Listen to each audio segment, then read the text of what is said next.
Bem, estamos num culto de ceia. Você está pronto para ler a Bíblia? Eu gosto de ler a Bíblia, crente lê a Bíblia. Abre no livro de Filemon, capítulo 1, que é o único capítulo, versículo 6.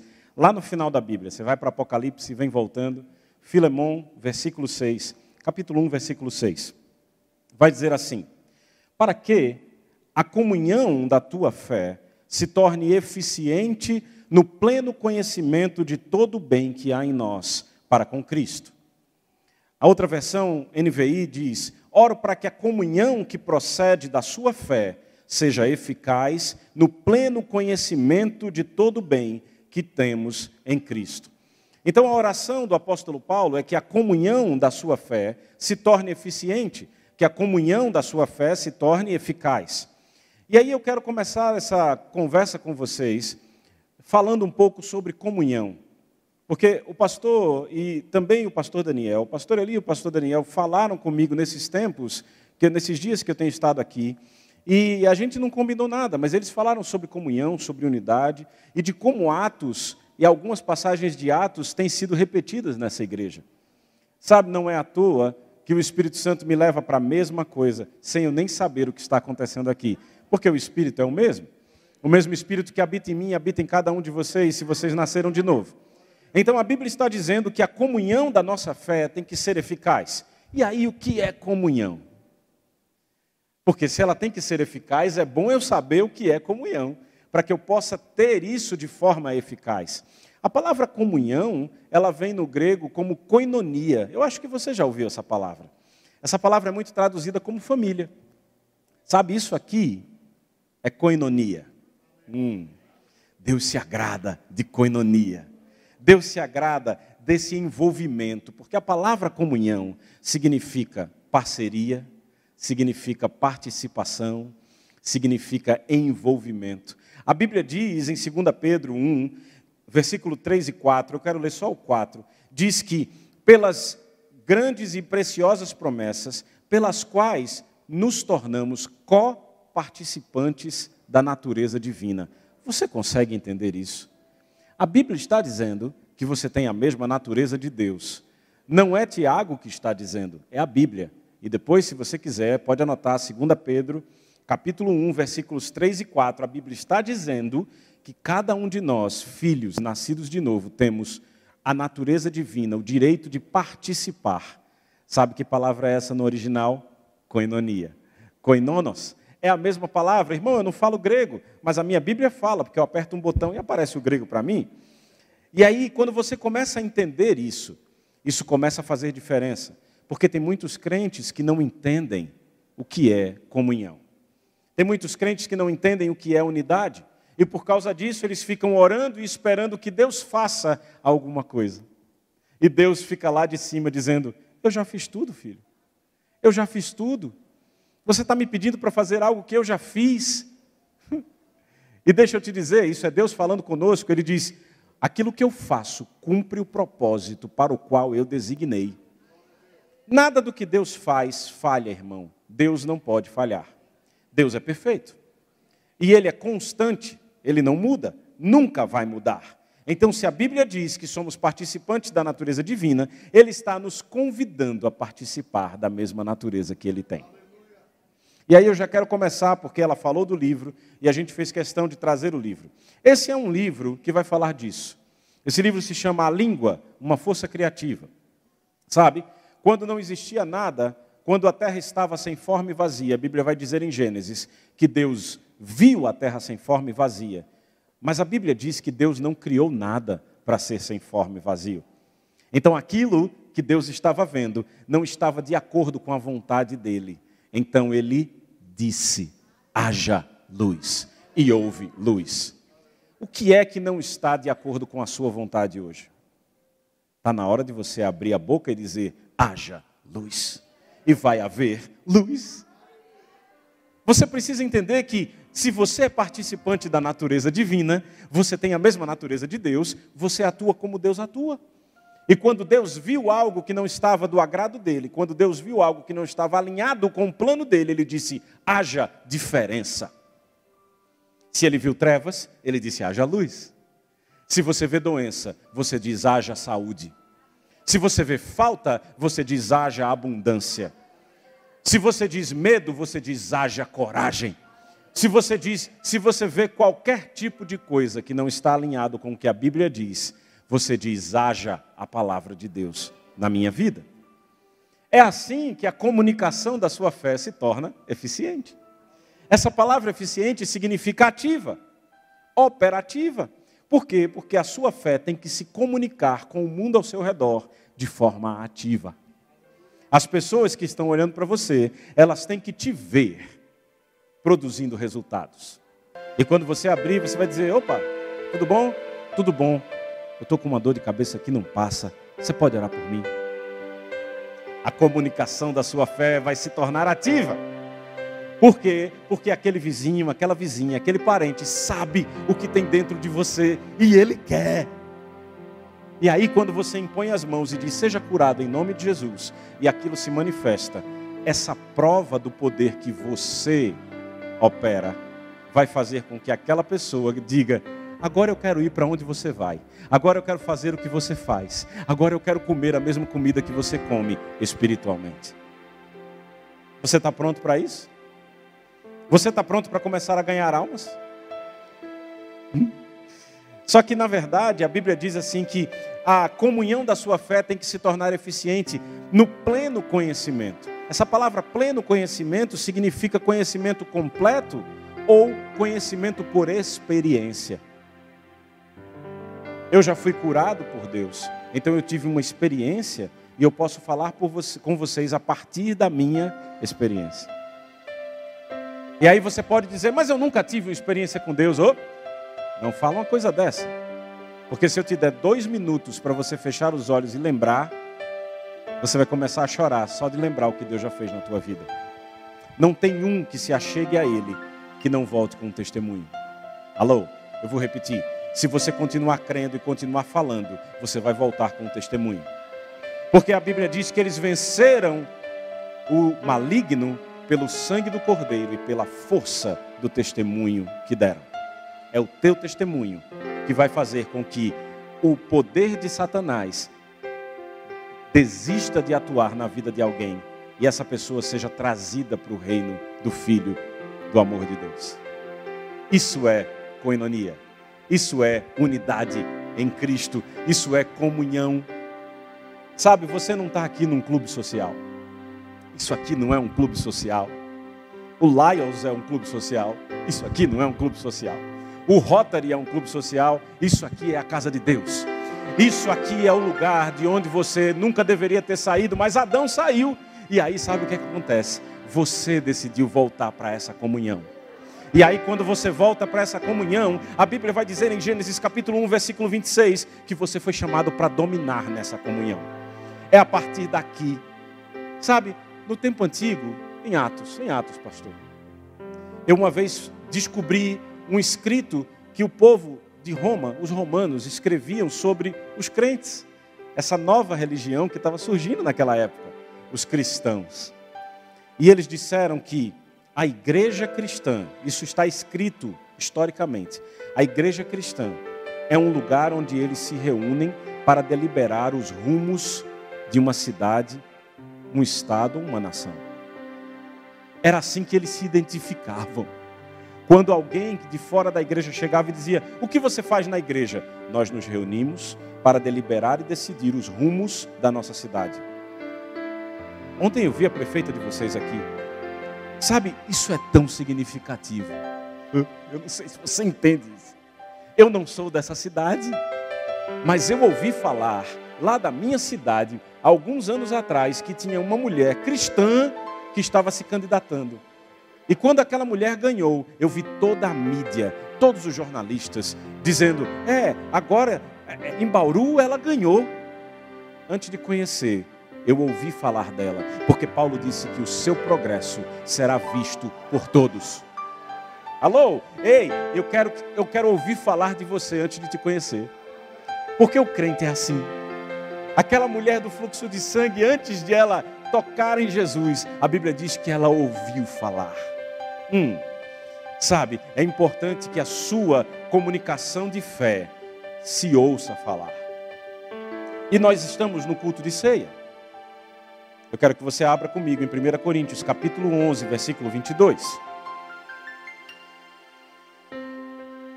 Pastor, se eu pegar o que o senhor ia ler na ceia, o senhor me desculpe, viu?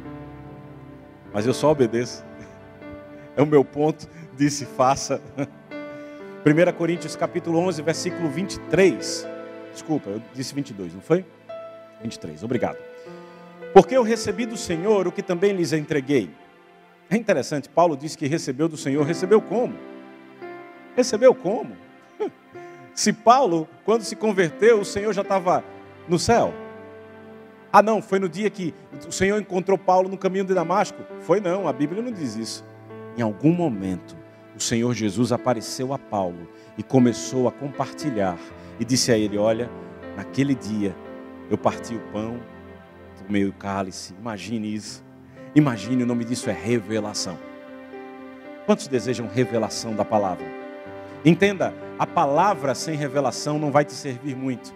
Isso é conhecimento completo que nós acabamos de falar.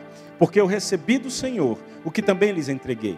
Que o Senhor Jesus, na noite em que foi traído, pegou o pão. E tendo dado graças, o partiu e disse, isto é o meu corpo, que é dado por vocês. Façam isto em memória de mim. Do mesmo modo, depois da ceia, pegou também o cálice, dizendo, este cálice é a nova aliança no meu sangue. Façam isto todas as vezes que o beberem, em memória de mim. 26. Porque todas as vezes que comerem este pão e beberem o cálice, vocês anunciam, repita, anunciam a morte do Senhor até que ele venha. Por isso, aquele que comer o pão e beber o cálice do Senhor indignamente, será réu do corpo e do sangue do Senhor. 28. Que cada um examine a si mesmo, e assim, coma do pão e beba do cálice. Pois quem come e bebe sem discernir o corpo, come e bebe juízo para si. 30. É por isso, diga, é por isso que há entre vocês muitos fracos e doentes, e não poucos que dormem, ou seja, que morreram. 31. Porque se julgássemos a nós mesmos, não seríamos julgados. A Bíblia diz que quem come e bebe sem discernir o corpo, quem come e bebe o cálice do Senhor indignamente é réu. E a Bíblia diz que quem come e bebe sem discernir o corpo, come e bebe juízo para si. Essa palavra sem discernir significa de modo indigno. Não significa que eu ou você somos indignos. Nós estamos comendo e bebendo de modo indigno, é diferente. Quero que você entenda e vem junto comigo que você vai entender. Porque tem muita gente que acredita que porque cometeu um pecado essa semana, não é digno de tomar a ceia. A Bíblia não está dizendo isso. A Bíblia não está dizendo isso. Quando a Bíblia diz que aquele que come e bebe sem discernir o corpo, de modo indigno, é de modo indigno. É alguma coisa que não está alinhada, não há uma reverência adequada. Isso também cai por terra aquela ideia de que, eu não posso tomar ceia porque eu ainda não fui batizado nas águas. Uma coisa não está ligada à outra. Deus nunca ele restringiria ou reteria a ceia de você por qualquer razão, se você é um filho. Você entende? Se eu fizer uma festa de celebração na minha casa, eu, minha esposa e a minha filha, e a minha filha tiver desobedecido naquela semana, eu nunca vou dizer a ela, filha, você fica aí sentada no sofá, não vai comer da festa do papai e da mamãe, porque você foi desobediente. Não faz sentido. Filha, você entende que você foi desobediente? Eu entendo, papai. E como você se sente? Ai, pai, eu não me sinto bem, eu fui desobediente. Tudo bem, filha, eu te perdoo. Vem comer comigo. Irmão, entenda isso, porque isso faz toda a diferença. A ceia não é um evento para que você peça perdão dos pecados. A ceia não é um culto em que você senta e fica lembrando tudo que você fez no mês e marcando, ok, perdão por isso. Não. A ceia é um memorial. A ceia é um momento em que você se reúne como corpo para entender que é um corpo. E aí, discernindo o corpo, você come do pão e bebe do cálice. Sabe, Deus, Ele já te perdoou, você precisa entender isso. Você não fica o tempo todo buscando o perdão, porque o perdão já foi dado. Eu quero te ensinar um pouquinho sobre isso, porque isso é muito importante e vai fazer toda a diferença daqui para frente na sua vida. Veja, Deus, Ele está interessado no perdão, porque Ele te deu o perdão. Mas Deus está mais interessado no motivo do perdão. Sabe, a palavra perdão, no original, significa liberdade. A Bíblia vai dizer em Gálatas capítulo 5, para a liberdade foi que Cristo te libertou. Não tome de novo o jugo de escravidão. Ou seja, não fique de novo buscando algo que te condene, ande livre. Você é livre. Então o foco de papai não é o perdão, é a razão do perdão, a liberdade. O foco de Deus em te redimir, em te comprar de volta, mediante pagamento de preço e preço de sangue, é que você seja livre. Hoje o pecado não tem mais domínio sobre você. Ah, mas eu ainda peco. Só que não é a tua experiência que define quem você é o que Deus diz que define. E eu não estou te dizendo que você pode ficar pecando. Não pode não. Alô? Não pode não. Você tem a graça, e a graça não é liberação para pecar. A graça é capacidade para não pecar. Quando o desejo, a vontade da carne vem, é a graça que diz, opa, eu estou aqui, peque não. Porque a carne é fraca.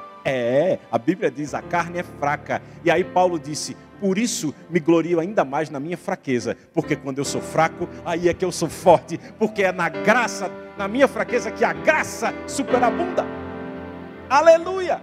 Então veja bem, Paulo, quando estava nesse caminho de Damasco, ele encontrou Jesus, e Jesus disse, levante-se e fique de pé, eu apareci a você, para constituí-lo ministro e testemunha, tanto das coisas que você me viu, como daquelas que ainda lhe aparecerei.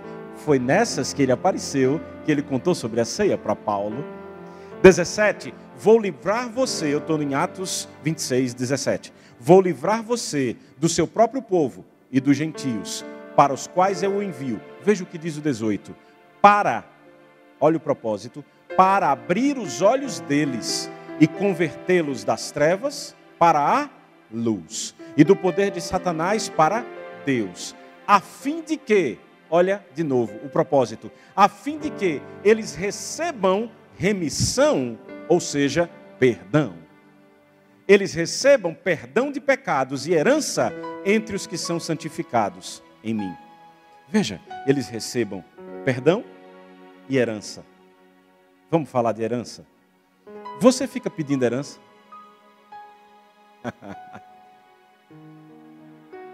A herança é sua. Você não fica pedindo a herança. Nenhum herdeiro fica, me dê minha herança. Só o filho pródigo fez isso. E ele estava errado. Porque o herdeiro sabe que a herança é dele. E aí quando o testador morre, abre-se o testamento. E quando o testamento é aberto, a herança está descrita lá. E ele não diz, me dê, não.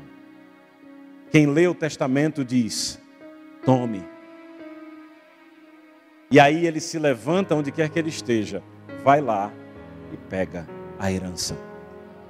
Da mesma forma, veja, ele diz aqui, a fim de que eles recebam remissão, perdão de pecados e herança.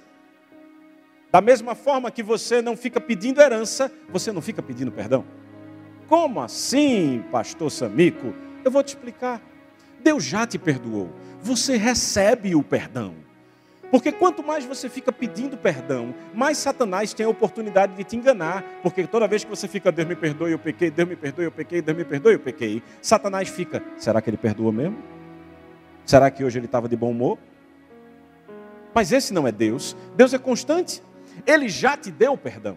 E aí, no dia que você cair, no dia que você pecar, a Bíblia diz que temos um justo advogado diante de Deus o Pai, Jesus, que passou por todas as tentações, ainda assim sem pecado. E aí, nesse momento, Você não precisa dizer, ô Senhor, eu reconheço que eu pequei, me perdoe. Não. Senhor, eu reconheço que eu pequei, eu recebo o teu perdão. Isso faz toda a diferença. Estamos num dia de ceia. Você entende isso? Porque se o diabo conseguir te manter pedindo perdão várias vezes, sem você ter certeza que foi perdoado, a sua vida cristã não se torna eficaz. A comunicação da sua fé não fica eficiente, porque o tempo todo você está em condenação. E eu não vou nem falar de pecados cabeludos, eu prefiro falar de alguém xingando na rua, no trânsito. Alguém te tranca e você faz, ô seu incircunciso, entendeu? São coisas simples, porque às vezes a gente fica pensando em pecados. Não, às vezes são coisas simples, mas que atrapalham, atrasam. Falta de perdão atrasa a tua vida. Perdoa. Ei, você perdoa. Lembra que eu te falei o que significa perdão? Liberdade. Então, dá liberdade a quem você está retendo. Quem é o membro da sua família que você precisa perdoar? O Espírito Santo me fala, e eu estou falando o que ele me fala. Existem pessoas aqui que precisam liberar perdão para membros da família. Essas pessoas estão presas dentro de você. Você as tem em correntes, amarradas. Decida hoje quebrar essas correntes. Decida hoje dizer, fulano, e aí você diz o nome dessa pessoa. Depois você vai falar com ela. Mas, eu vou seguir o Espírito, pastor. Feche seus olhos. Irmão, toque um pouco mais alto. Eu vou te dar 2 minutos. Contados de relógio. Bem baixinho aí no seu lugar. Deus está te dando a oportunidade. Você vai dizer, Pai, em nome de Jesus, eu perdoo. E você vai dizer o nome da pessoa que você precisa perdoar. E você diz, eu perdoo essa pessoa com o teu perdão. E eu amo essa pessoa com o teu amor. Você tem a oportunidade, 2 minutos. O tempo está passando, tic-tac, tic-tac. É isso no culto de ceia.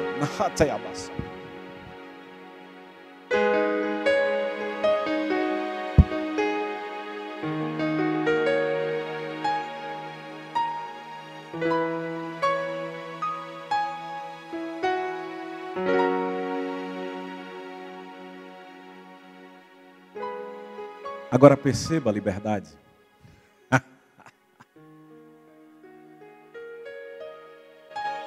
Meu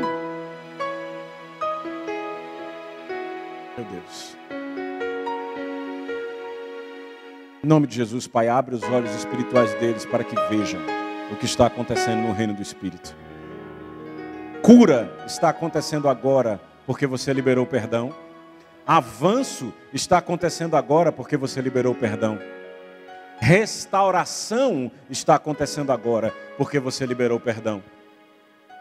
Não vai demorar, essa pessoa que você acabou de perdoar vai bater na sua porta. Se eu fosse você, eu já ia no Bauru Shopping ou em qualquer outro shopping e deixava o presente comprado.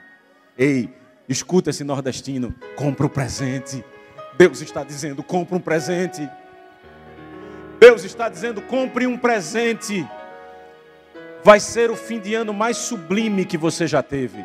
Compre o presente. Essa pessoa não está esperando.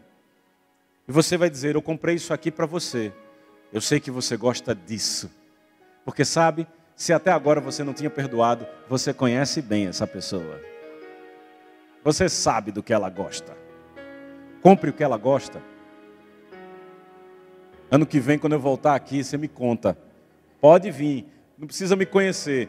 Com licença, Samico, deixa eu contar. Eles venceram o maligno pelo sangue do Cordeiro e pela força do testemunho que deram. Sabe, a Bíblia diz que Satanás é o acusador dos irmãos. Quanto a isso, ele não pode mais te acusar. Ele não pode mais dizer, que crente é você que não perdoa seu parente? Ele não pode mais dizer, que crente é você que não perdoa mais seu chefe? Ele não pode mais dizer isso porque você perdoou. Diga, eu perdoei. A Bíblia diz, em 1 João capítulo 1, versículo 9. 1 João capítulo 1, versículo 9. Se confessarmos os nossos pecados, Ele é fiel. Veja, ele não será fiel, ele não foi fiel, ele é fiel. Significa que ele é sempre fiel. Significa que ele é constante em sua fidelidade. Ele é fiel e justo para nos perdoar os pecados e nos purificar de toda injustiça. Não está dizendo se pedirmos perdão. Leia. Se confessarmos os nossos pecados. Não se pedimos perdão, porque o perdão já foi dado. Você confessa seu pecado. Pai, eu me arrependo, eu sei que eu errei. Eu sei que eu não deveria ter feito isso, mas eu me arrependo, Pai. E eu recebo o teu perdão. E você dorme tranquilo. O seu perdão já foi providenciado. Receba. Ei, receba o seu perdão. E aí a Bíblia, em outra versão, diz, voltando à ceia, que quem comer o pão e beber o cálice com o espírito errado, tem uma versão que diz, é culpado de desonrar o corpo do Senhor. Portanto, avalie primeiro a sua própria atitude, a Bíblia diz. Então, essa ceia aqui precisa ser tomada com uma atitude. Você entende? Há uma atitude com a qual você vem diante da mesa. É uma atitude de filho. É uma atitude de quem entende quem é. É uma atitude de quem assume a posição de filho. Eu vou na mesa de papai. E na mesa de papai eu sento como um filho. Porque o mesmo Espírito testifica ao nosso espírito que somos filhos. E esse Espírito clama, papai. Aleluia. Então veja, como eu disse a você, o testador morreu, existe um testamento, o testamento foi aberto. Esse testamento diz qual é a vontade daquele que o escreveu. E é isso que nós estamos fazendo aqui, reconhecendo, levantando o memorial, dizendo, morreu o testador. Eu tenho direito ao testamento. Qual é o testamento? A tua vida triunfante. Como disse o pastor, reinando em vida. Esse é o testamento.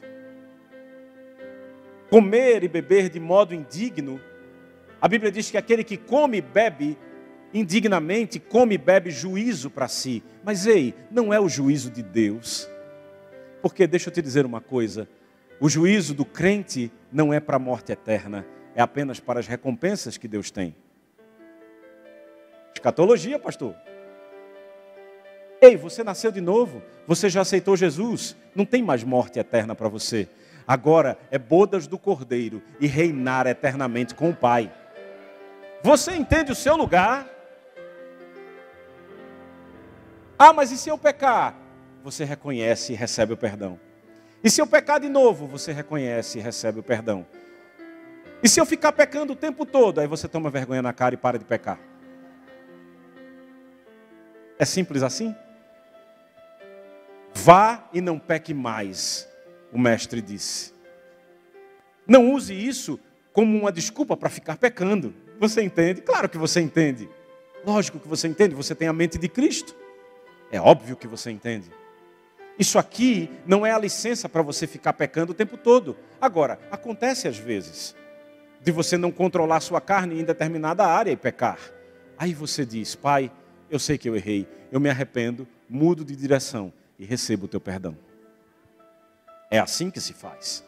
Então come e bebe juízo para si. Por quê? Porque se você não discerne o corpo, você está constantemente deixando de desfrutar, deixando de tirar vantagem do que você tem na herança, do que o testamento diz que você tem.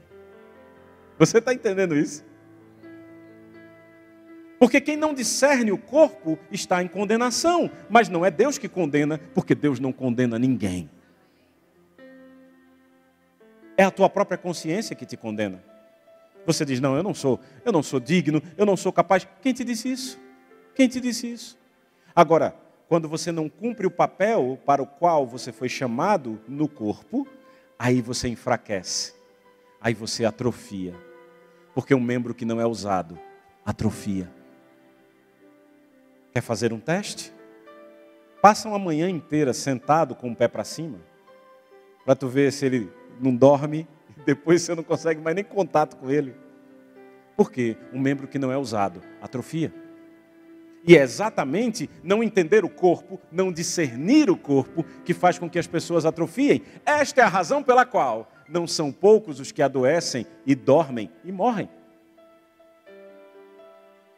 A Bíblia vai dizer em Salmos, ela diz assim: eu disse, vós sois deuses, sois todos filhos do Altíssimo. No entanto, como qualquer um dos homens, morrereis. O problema, irmão, não é morrer. Porque se Jesus tardar, nós morreremos. Nosso corpo morrerá. Mas o salmista disse, como qualquer um dos homens morrerá. Ei, você não é qualquer um dos homens. Então o problema não é morrer como qualquer um dos homens. Ei, é morrer e chegar diante do Pai e dizer assim, eu morri, e o Pai dizer sim, e o que você fez enquanto estava vivo? Ah, eu fiz o que deu para fazer. Não, porque a graça do Senhor disponível para você, te fazendo ser capaz de fazer muito mais do que deu para fazer. Você será chamado de servo bom e fiel quando se apresentar diante de Jesus, dizendo, eu usei a graça que o Senhor me deu e fiz coisas que eu nunca seria capaz de fazer sem ela. Aleluia. 1 Coríntios capítulo 10, versículo 16. 1 Coríntios capítulo 10, versículo 16. Porventura, o cálice da bênção que abençoamos não é a comunhão? Sabe que palavra é essa? Koinonia. O cálice da bênção não é a comunhão do sangue de Cristo. Sabe o que é comunhão? Diga, a minha parte. É a parte que você tem a desempenhar. Então ele diz, o cálice da bênção que abençoamos não é a sua parte do sangue de Cristo. O pão que partimos não é a sua parte do corpo. 17, porque nós, embora muitos, somos unicamente um pão, um só corpo. Porque todos participamos do único pão. Você entendeu aonde você está? Estamos lendo juntos. Que pão é esse? João capítulo 6, versículo 32. João capítulo 6, versículo 32. Declarou-lhes Jesus. Essa mídia é sensacional, obrigado, irmão. João capítulo 6, 32. Declarou-lhes Jesus. Digo-lhes a verdade, não foi Moisés quem lhes deu o pão do céu, ele estava falando do maná, mas é meu Pai quem lhes dá o verdadeiro pão do céu. Pois o pão de Deus é aquele que desceu do céu e dá vida ao mundo. Presta atenção. Disseram-lhe eles, Senhor, dá-nos sempre desse pão. Então Jesus declarou, eu sou o pão da vida. Você leu agora há pouco? Em Coríntios, somos unicamente um pão. Jesus disse, eu sou o pão. Você percebe o nível de identificação aqui? Jesus disse, eu sou o pão da vida. Paulo disse, nós somos um pão, é o mesmo pão. Alô? É o mesmo pão. Irmão, eu me animo com isso. Você desculpa se às vezes eu pareço meio esquisito. Vai me amando, mas eu não consigo ver isso aqui e não me entusiasmar. Porque a palavra entusiasmo significa Deus dentro. Enteosiasmo, Deus dentro. Meu Deus. Então Jesus declarou, eu sou o pão da vida. Aquele que vem a mim nunca terá fome. Aquele que crê em mim nunca terá sede. Alô? Quando Jesus pegou o pão no dia da ceia e quebrou, os discípulos lembraram desse dia. Ele é o pão. Irmão, a ceia não é sobre pão e cálice. É sobre algo muito mais profundo. 1 Coríntios 10, 17, embora muitos, somos unicamente um pão, um só corpo. Romanos 12, 5, assim também nós, embora muitos, somos um só corpo em Cristo, membros uns dos outros. Eu sou membro de você, você é membro de mim. E a gente era criança, não é? E cantava, eu preciso de você, você. E nós precisamos de Cristo até o fim. Não era assim? Onde foi que a gente se perdeu nessa verdade? Onde foi que a gente achou que sozinho a gente conseguia? Onde foi que a gente achou que a gente não precisava vir para a igreja, que a gente dava conta? Onde foi? Se a gente passou a infância cantando, eu preciso de você e você precisa de mim. Somos membros uns dos outros. Alô? Ô tempo, Josué parou o sol, pastor. Pare! Não, brincadeira. Melhor não parar o tempo, porque depois dá problema. Então veja só, eu estou começando a encerrar. A Bíblia vai dizer que quem come e bebe sem discernir o corpo, come e bebe juízo para si. Nós já vimos quem é o corpo. Olha ao seu redor. Quem come e bebe sem discernir a igreja, come e bebe juízo para si. E eu já te disse, esse juízo é não ganhar a recompensa que podia ganhar. Esse juízo não é o inferno, não. Porque o inferno não é para você. Quem come e bebe sem discernir a igreja, sem discernir a coinonia, sem discernir a unidade, come e bebe juízo para si. A Bíblia diz que o homem espiritual discerne, julga todas as coisas. E eu estou falando com homens e mulheres espirituais. Andai no Espírito e jamais satisfareis o desejo da carne. Como é que você come o pão? Como é que você bebe o cálice? Ouvindo e aceitando a palavra de Deus. Aqui é uma representação simbólica. A palavra é a vida real. A tradição judaica dizia que tudo aquilo que você come é o que você se torna. Eles diziam, você se torna aquilo que você come. Da mesma forma, quando você come a palavra, você se torna a palavra. A Bíblia diz, contemplando como por espelho a palavra, somos transformados na glória do Senhor, de glória em glória. Quanto mais eu como a palavra, mais eu me torno o que ela diz que eu sou. Quanto mais eu como a palavra, mais eu avanço. E isso não é ocasionalmente, uma vez aqui, outra vez ali. Não. Do mesmo jeito que eu tenho que comer todo dia. Eu como a palavra todo dia. 3 vezes ao dia, se possível. Você está aqui. A palavra de Deus não pode se tornar algo comum demais para você. Ah, eu conheço esse versículo. Minha Bíblia está aberta no Salmo 91. Não muda muita coisa deixar a tua Bíblia aberta no Salmo 91. Mas como o irmão Cauê, cadê ele? Ali, acabou de cantar o Salmo 91. Porque que tal você aprender a cantar a música dele, como você já sabe, e cantá-la todo dia? Ei, você está declarando a palavra. Aí você diz assim, a palavra diz, mas não é bem assim. Quando você faz isso, você não está comendo, você está rejeitando a palavra.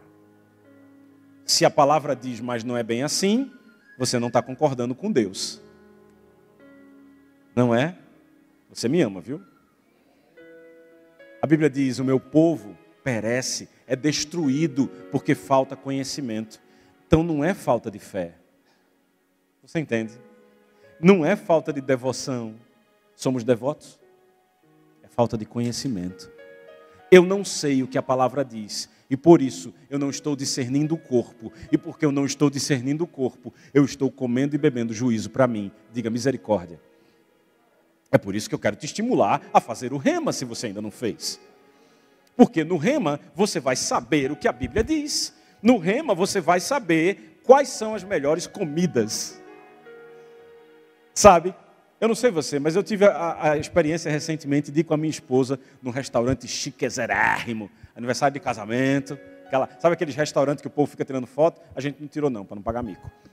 Mas a gente estava lá nesse restaurante, aí chegou o cardápio. O cardápio parecia uma lista telefônica, pastor, deste tamanho, sabe? E os nomes tudo em italiano. Eu não falo italiano. Conchiglione de não sei o quê. Aí eu cheguei para alguém que entendia. Escute. Eu cheguei para alguém que entendia. Eu cheguei para o garçom e disse a ele, moço, me diga quais são os melhores pratos. Isso é o rema. Porque às vezes você vai ler aqui e não vai entender. Mas tem garçom nessa casa. Eu sou o garçom. Se você quiser, eu te digo qual é o melhor prato. Eu amo ser garçom. Eu amo ser mordomo. Eu vou falar aqui só para quem tem mais de 40, pastor. Então eu me incluo nisso. O Batman tinha um mordomo. Lembra do mordomo do Batman? Alfred. Onde é que o Alfred morava? Na casa do Bruce. Eu amo ser mordomo, porque eu moro na casa do melhor. Eu como do melhor da casa, só que eu cuido da casa. Essa é a casa. Mordomo, garçom, você me pede e eu te dou, porque aquele que serve é o maior no reino. Aleluia. O louvor pode subir, por favor. Meu Deus do céu.